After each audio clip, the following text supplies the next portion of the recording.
saya Sabrina Aulia Ardini, saya dari Agribisnis B dengan asisten pembimbing Kak Muhammad Riza.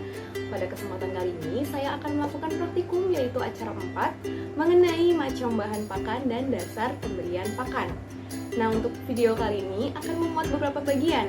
Apa aja itu? Langsung aja kita ke videonya.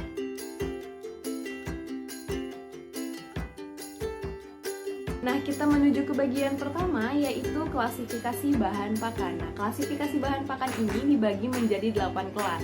Yang pertama yaitu ada hijauan kering dan jerami. Apa sih hijauan kering itu? Nah, hijauan kering adalah hijauan yang masih segar, akan tetapi sengaja untuk dikeringkan. Nah, hijauan kering ini disebut dengan hay.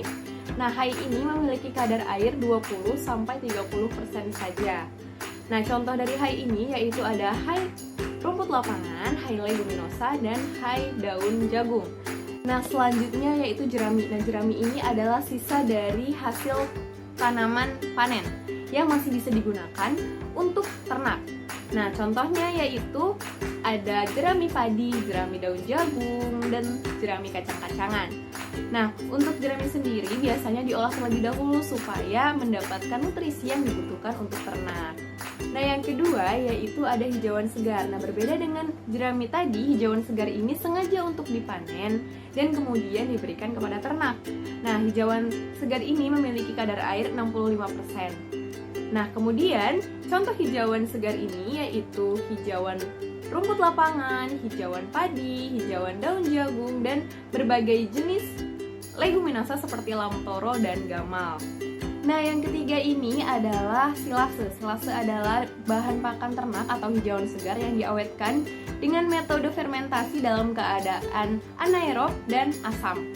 Nah, silase ini disiapkan untuk persiapan musim kemarau atau paceklik. Nah, contoh silase ini yaitu ada silase rumput dan silase daun jagung. Nah, silase ini setelah diawetkan disimpan dengan tempat yang bernama silo. Nah, yang keempat yaitu ada sumber energi. Bahan pakan dengan sumber energi adalah bahan pakan yang memiliki kandungan serat kasar dan protein kasar kurang dari 20%. Contohnya yaitu ada jagung, dedak padi, dan kerak. Yang kelima ada sumber protein. Bahan pakan dengan sumber protein ini memiliki kandungan protein lebih besar dari 20%. Nah, bahan dengan kelas protein ini bersumber dari tanaman dan hewani. Nah, biasanya harganya cenderung mahal. Contohnya yaitu tepung ikan dan hewan, kemudian macam-macam bungkil seperti bungkil kacang tanah, kelapa, dan lain-lain.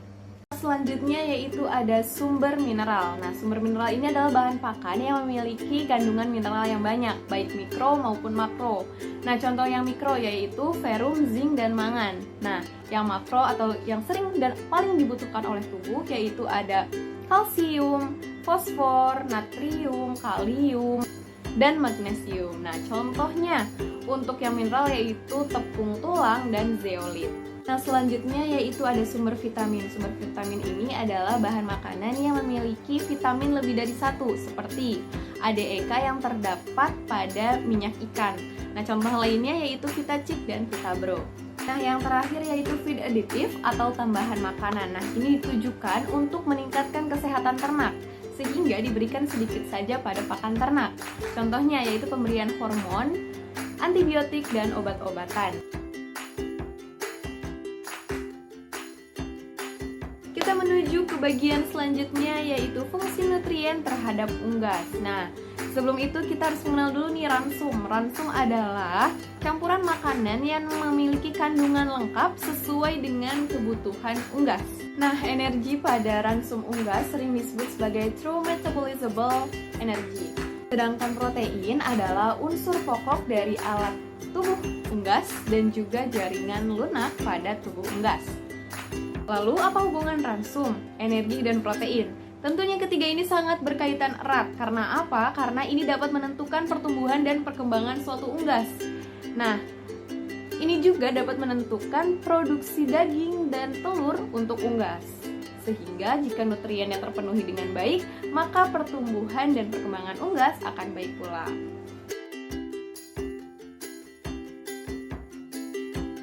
Kita kita menuju ke bagian ketiga, yaitu cara pemberian pakan menurut frekuensinya. Nah, untuk ransum yang diberikan pada 2 hari pertama, itu tidak diberikan jatah, jadi ayam dibiarkan makan sepuasnya.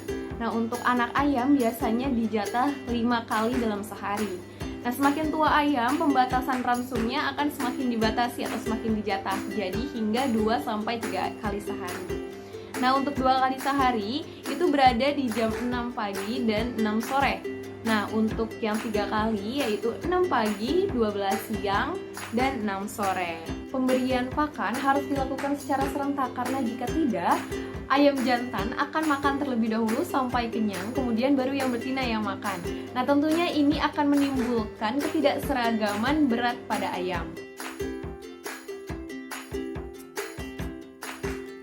Menuju ke bagian selanjutnya, yaitu bahan pakan organoleptik. Nah, di hadapan saya saat ini ada 3 jenis bahan pakan organoleptik.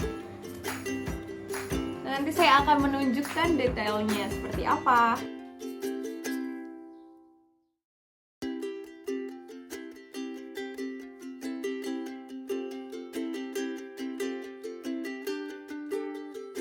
Nah, ini adalah 3 bahan organoleptik yang ada di hadapan saya.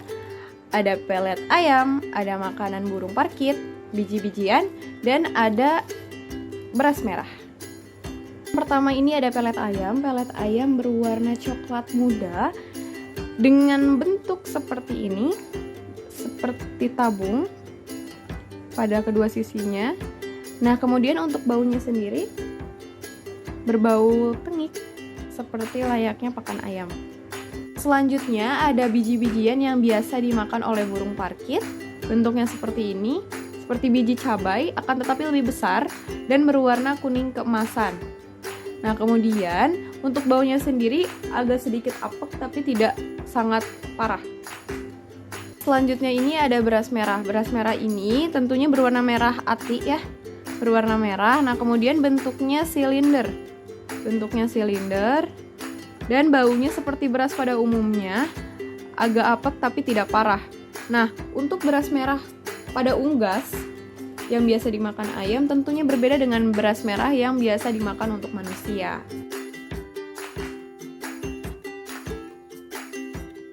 Kita menuju bagian terakhir, yaitu kebutuhan nutrisi unggas setiap fase fisiologisnya. Nah, tahap fisiologis pada unggas itu dibagi menjadi 2 tahap, yaitu tahap starter dan tahap finisher. Nah, tahap starter unggas atau ayam ini dimulai dari 0 sampai 4 minggu, dan tahap finisher itu dimulai dari umur ke-4 minggu sampai ke panen. Nah, untuk ransum bagian ayam boiler tahap starter, kandungan ransumnya sebagai berikut. Sedangkan untuk nutrisi ayam bagian finisher pada ayam boiler yaitu sebagai berikut. Pemberian pakan di lapangan biasanya mengandung energi metabolisme sebesar 2.600 sampai 2.800 kilokalori untuk ayam petelur dan 2.900 sampai 3.300 kilokalori untuk ayam broiler atau ayam pedaging. Nah, itu dia video mengenai acara 4 tentang macam bahan pakan dan dasar pemberian pakan. Semoga dapat memberikan informasi. Terima kasih atas perhatiannya. Mohon maaf apabila ada kesalahan. Wassalamualaikum warahmatullahi wabarakatuh.